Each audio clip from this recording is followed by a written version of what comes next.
Hello everyone. We discussed scope management in chapter 5 and we ended that discussion with the development of the WBS, work breakdown structure. In this lecture, we continue our conversation on project planning by now focusing on tools and techniques available for development of project schedule and project cost.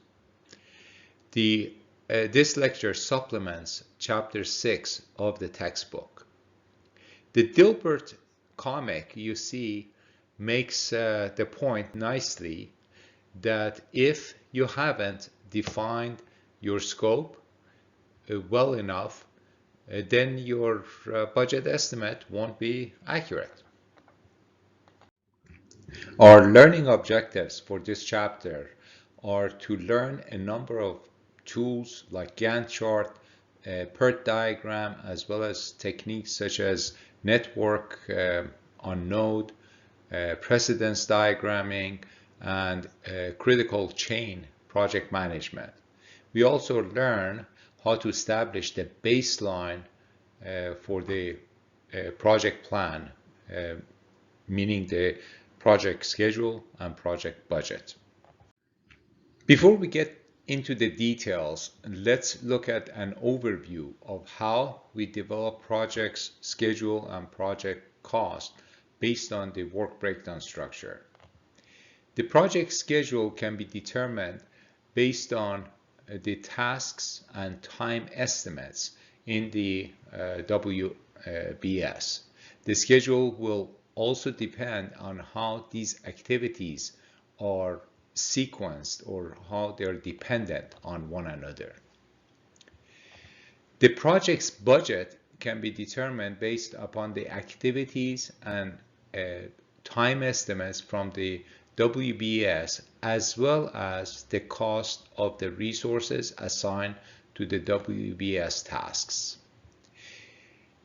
It may be necessary to iterate on tasks, their sequencing, their time estimates, and the cost of resources required to improve the quality of estimates. Furthermore, we need to ensure that resource requirements don't exceed available resources by doing resource leveling. An overall objective is to create a realistic and optimal project schedule and budget. This diagram depicts the overall project planning framework. As we have discussed, planning starts by clearly defining the MOV for the project. Then developing the scope that supports the MOV, no more, no less. To accomplish this scope, we divide the project into phases, and each phase is broken further down into tasks that are distinct and small enough so we can accurately estimate the resources and time required for each task. Furthermore, we need to sequence the tasks so that we can develop an optimal overall project schedule and budget. Now let's focus specifically on schedule development. We start by estimating the duration of WBS tasks. The rule of thumb is that no task should be more than 2 weeks in WBS. Otherwise, we need to break that task to smaller tasks, less than 2 weeks, so that they can be better estimated and better controlled later. We then determine the dependencies among the tasks, determining what needs to happen first, second, and so on.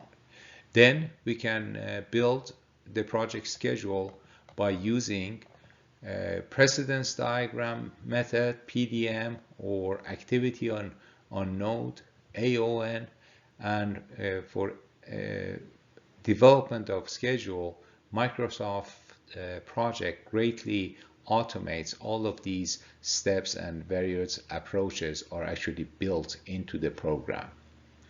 After developing the estimate, we need to analyze and optimize the schedule by using critical path analysis or PERT technique. One of the greatest approaches to communicate the project schedule is to use a Gantt chart.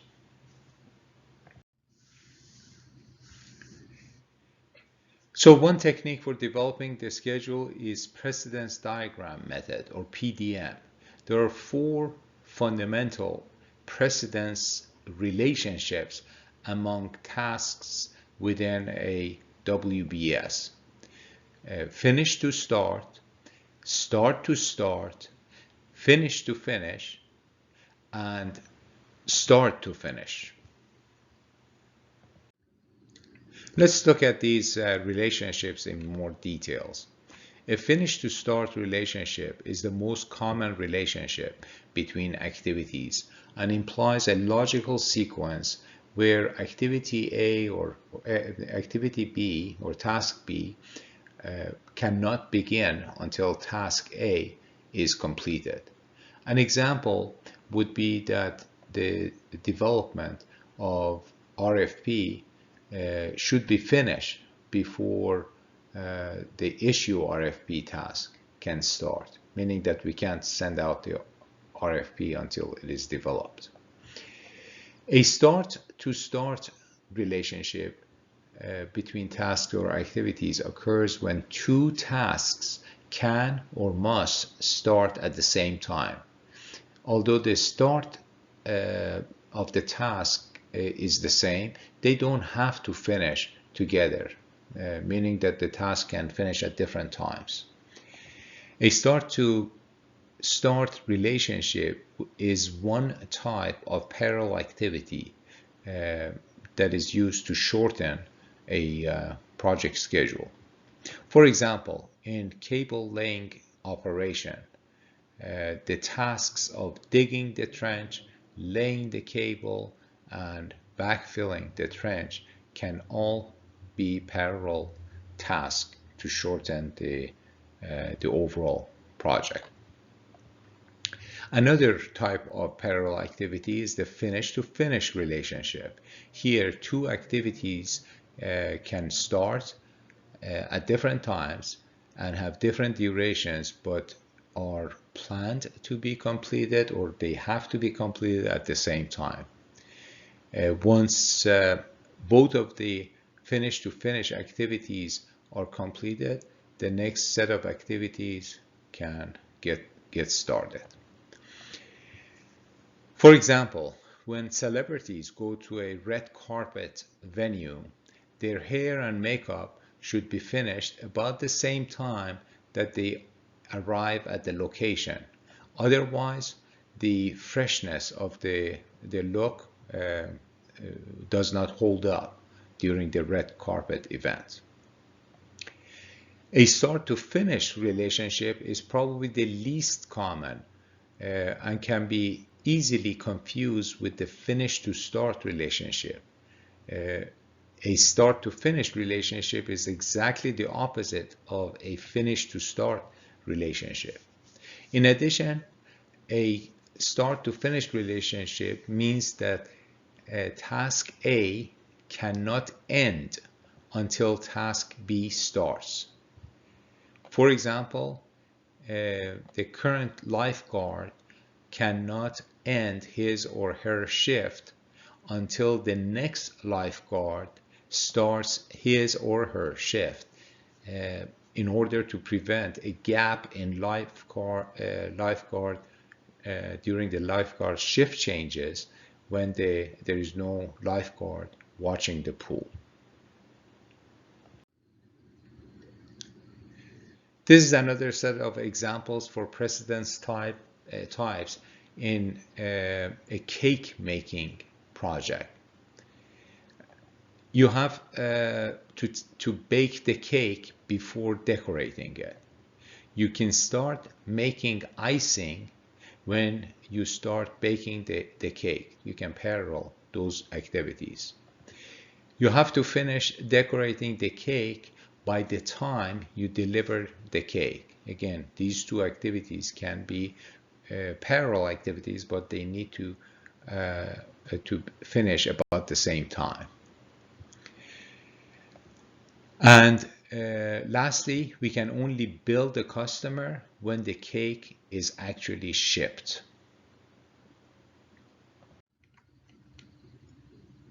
While we are sequencing tasks, we may need to have lead or lag times. Lead time is the amount of time by which the start or finish of one activity can be ahead of the start or finish of another activity. For example, if we are setting up PCs in an office, we can start re-imaging the PCs with a lead time ahead of finishing physical installation of PCs. Lag time is the time delay between the start or finish of one activity and the start or finish of another activity. In a project to build a house, you could schedule installation of carpet with a lag time after painting the walls so that the paint is dried and paint does not drip on the carpet. Now let's see how we determine the critical path in a project. Critical path is the shortest time that a project can get done or longest path on a project network diagram. In this example, you see a short project that is broken down into 10 tasks. For each task, the duration is established and predecessor tasks are identified. With that information, we can build a network diagram. Here's the network diagram that shows activities or tasks on the nodes and connects the activities based on their precedence information.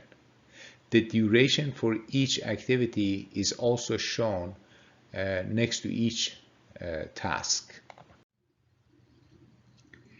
Having the network diagram, we can then calculate how long it would take from the start to finish going through different paths.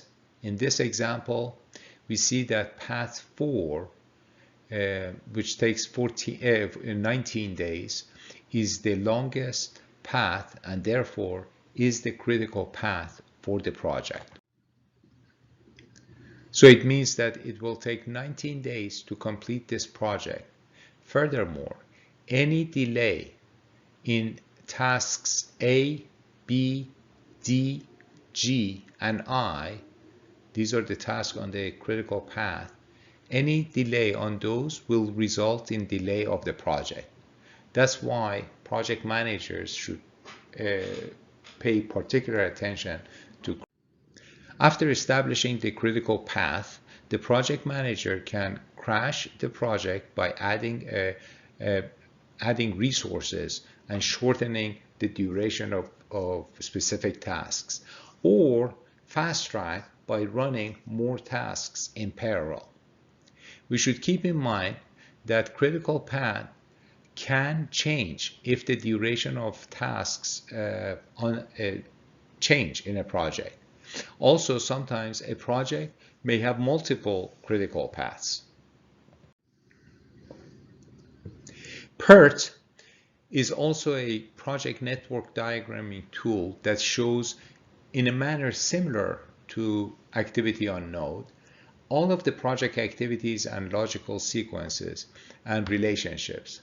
The main difference is that in the PERT tool, the activity's duration is not single estimate, but a weighted average of estimates including the most likely and optimistic and pessimistic estimates. This is the same project we looked at a couple of slides back, but this time each activity has the most optimistic, most likely, and most pessimistic estimates. The estimates the estimated expected duration is then calculated as a weighted average of the three estimates, with the most likely estimate weighted 4 times the other two estimates. Based on the calculated expected durations in PERT, we can then determine the critical path, which is the longest path, very similar to the way we did it before. In this example, the critical path actually doesn't change, but in some other examples it could. You also notice that the total duration of the project has changed. Gantt charts are great for an overview of the project. This chart is particularly suitable for presentations to the project executives or executive sponsor. A Gantt chart visually shows the general sequencing and major activities or work tasks. Gantt chart can also be useful for tracking and monitoring the project progress. Milestones and progress can easily be shown. In this example, you notice that task C is completed ahead of the schedule, while task D is late to start. Critical chain project management method was introduced by Goldratt in 1997 to address the issue that people often inflate or add cushion to their time estimate in order to compensate for their uncertainties. There are three basic reasons why people build safety in their estimates. First, you may inflate an estimate if your work is dependent upon the work of someone else. And you may have had the experience of delays by other people. So you built in the cushion to guard against the delay introduced by other people. Secondly, you may increase an estimate of an activity because of pessimism arising from a previous experience of estimating something and underestimating the duration. And thirdly, you may know that the project sponsor or customer usually cuts the project globally, say by 20%. If you know that, then you may inflate your estimate by 25% to guard against that cut.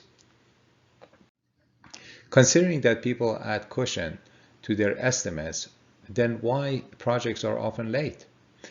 Many people tend to wait until the last minute before they begin to work on a task. This is often referred to as student syndrome, as many students procrastinate and then begin working on an assignment the night before it's due, regardless of how much time was available for that assignment. The second reason why projects are still late has to do with Parkinson's law. In essence, this law states that work expands to fill the time available. For example, an individual or team assigned to complete a particular task will rarely report finishing early because there is typically no incentive. They may even be afraid that management will cut their estimates next time around. As a result, the safety built into an estimate disappears. Any time saved by completing a task early is wasted, while any overruns on the tasks are passed along to the subsequent tasks. A third reason why added safety does not ensure that projects are completed on time has to do with multitasking of resources. Goldratt calls this resource contention, whereby a project team member often is assigned to more than one project. In addition, this person may be required to attend meetings and trainings and find himself or herself pulled off one project task to work on another. As a result, they are no longer able to devote their planned time and energy to the task, and therefore tasks take longer, so does the overall project eventually. The CCPM approach estimating begins by asking each team working on a task to provide an estimate that would have a 50% chance of being completed as planned. That means that about half of the tasks will be completed on time and about half won't. Then instead of adding safety to each task, put the safety in the form of buffers where they are needed the most. This could be in the form of feeding buffers to ensure that critical tasks will start on time when a task acts as a feeder to another task or critical path. Resource buffers are to reduce resource contention. End of project buffer is set to 1/2 of the cushion time pulled from all individual tasks. So this slide shows pictorially the approach of cushions on each task on the top and the CCPM buffer approach at the bottom. After we set up project tasks and milestones, Microsoft Project can easily produce a Gantt chart. Microsoft Project can also produce the project network diagram and determine the critical path. This is very useful when we try to optimize the project schedule and change the sequence of tasks or changing the duration of tasks. Now let's look at how we develop the project budget. Similar to the development of schedule, we start with WBS for developing the budget. We determine what resources are required for each task in WBS. Also, what quantities of those resources are required. We need to make sure that no resources is required beyond the availability of that resource. This is called resource leveling. For example, if you have only 2 testers on the project, but the tasks require 3 testers for a period of time, we will need to stretch the testing activities so at no point we need more than 2 testers. Based on the unit cost for each resource, we can then calculate the cost of each task and roll the costs of all tasks.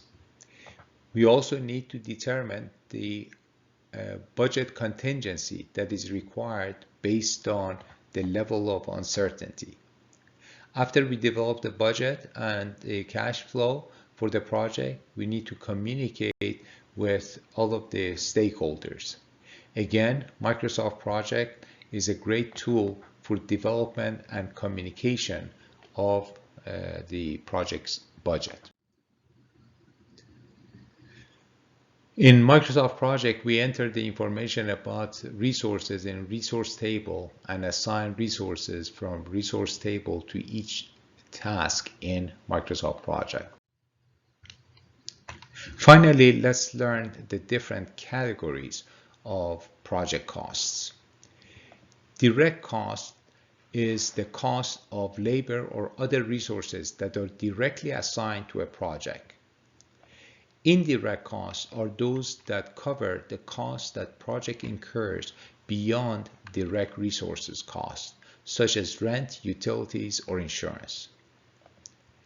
Prorated cost is the project's share of a direct or indirect cost. For example, if a person is assigned 30% to a project, his or her cost is prorated, meaning that cost assigned to the project will be 30% of that resource cost.